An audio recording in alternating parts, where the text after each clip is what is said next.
कांग्रेस के नेता राहुल गांधी की मुश्किलें बढ़ गई है।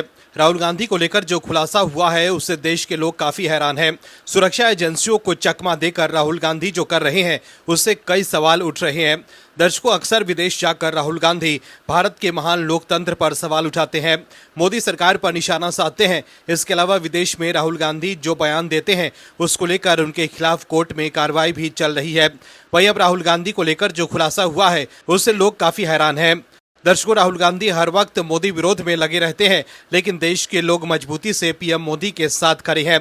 तभी तो ज्यादातर चुनाव में कांग्रेस की करारी हार हो रही है, वहीं बीजेपी की जीत। वहीं अब राहुल गांधी पर आय से अधिक संपत्ति के मामले में इलाहाबाद हाईकोर्ट ने सीबीआई, ईडी और एसएफआईओ समेत अन्य केंद्रीय एजेंसियों से जवाब तलब किया है। बीजेपी नेता एस विघ्नेश शिशिर ने याचिका दाखिल कर निष्पक्ष जांच की मांग की है। ऐसे में अब केंद्रीय जांच एजेंसियों की एंट्री से राहुल गांधी की चिंता बढ़ गई है। वहीं अब बताते हैं आपको कि क्या खुलासा हुआ है। दर्शकों, कांग्रेस के नेता राहुल गांधी अक्सर अपने विदेश यात्रा को लेकर बीजेपी के निशाने पर रहते हैं। वहीं अब बीजेपी ने राहुल गांधी पर आरोप लगाया है कि वो पिछले 22 वर्षों में 54 बार विदेश की यात्रा कर चुके हैं। बीजेपी ने सवाल किया है कि राहुल गांधी की इन यात्राओं की फंडिंग कौन करता है। नई दिल्ली में गुरुवार को आयोजित प्रेस कॉन्फ्रेंस में बीजेपी सांसद संबित पात्रा ने राहुल गांधी की विदेश यात्रा को लेकर सवाल उठाए। संबित पात्रा ने कहा कि भारत के सबसे बड़े विपक्षी दल के मुख्य नेता राहुल गांधी लगभग 22 वर्षों से सांसद हैं। बीजेपी नेता ने सवाल किया कि 22 वर्षों में वो कितनी बार विदेश गए। संबित पात्रा ने कहा कि अभी तक जो घोषणाएं हैं और सार्वजनिक है उसके हिसाब से राहुल गांधी 54 बार विदेश यात्रा पर गए। जिन देशों की यात्रा पर राहुल गांधी गए उनमें America, Italy, United kingdom, Germany, Vietnam, Cambodia, Singapore, Bahrain, Maldives, Qatar, UAE शामिल है। वहीं 3 मई 2026 को एक्स और सोशल मीडिया के पोस्ट पर जो फुटेज आया, जो अघोषित यात्रा रही, उसके अनुसार राहुल गांधी मस्कट और ओमान भी जा चुके हैं। संबित पात्रा ने यह भी कहा कि इनमें से ज्यादातर ट्रिप पर वो ऑन रिकॉर्ड गए हैं। इनमें प्रेस ट्रिप, पार्लियामेंट्री रिकॉर्ड है और फोटो ट्रेल है। ये सभी पब्लिक ट्रिप है, लेकिन फंडिंग पब्लिक नहीं है। संबित पात्रा ने सवाल किया कि क्या राहुल गांधी ने कोई जानकारियां छिपाई है।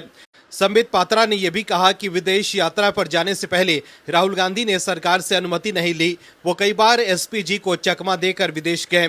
क्या राहुल गांधी सीक्रेट यात्रा पर जाते हैं? क्या उन्हें विदेशी एजेंसियां फंडिंग करती है?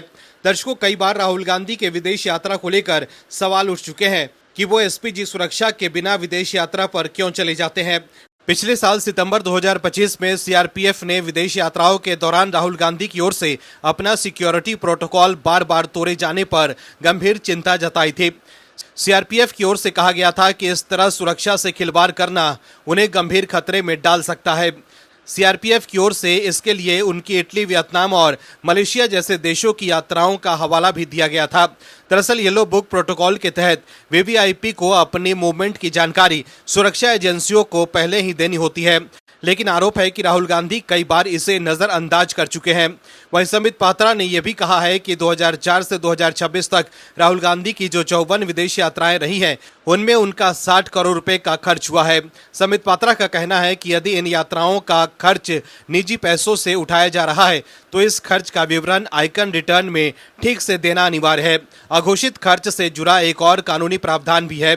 यदि किसी पर अघोषित रूप से पैसा खर्च किया जा रहा है तो ब्लैक मनी एक्ट के प्रावधान भी लागू हो सकते हैं।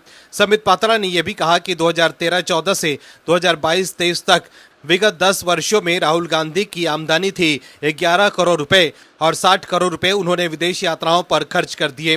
2015 में Rahul Gandhi south east Asia गए, जहां उन्होंने 4.5 करोड़ रुपए खर्च किए, जबकि 2014 से 15 में उनकी वार्षिक आमदनी मात्र 86.55 लाख रुपए थी।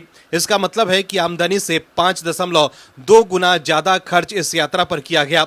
वहीं राहुल गांधी पर आय से अधिक संपत्ति के मामले में इलाहाबाद हाई कोर्ट ने याचिका पर सुनवाई करते हुए सीबीआई, ईडी और एसएफआईओ को नोटिस जारी कर मामले में अपनी स्थिति स्पष्ट करने को कहा है। वहीं इस मामले में केंद्र सरकार की भूमिका को भी कोर्ट ने महत्वपूर्ण माना है। वहीं अधिकारियों के मुताबिक कोर्ट अब एजेंसियों के जवाब के बाद आगे की कार्रवाई तय करेगा। वहीं इस मामले पर राजनीतिक गलियारों में भी काफी चर्चा हो रही है।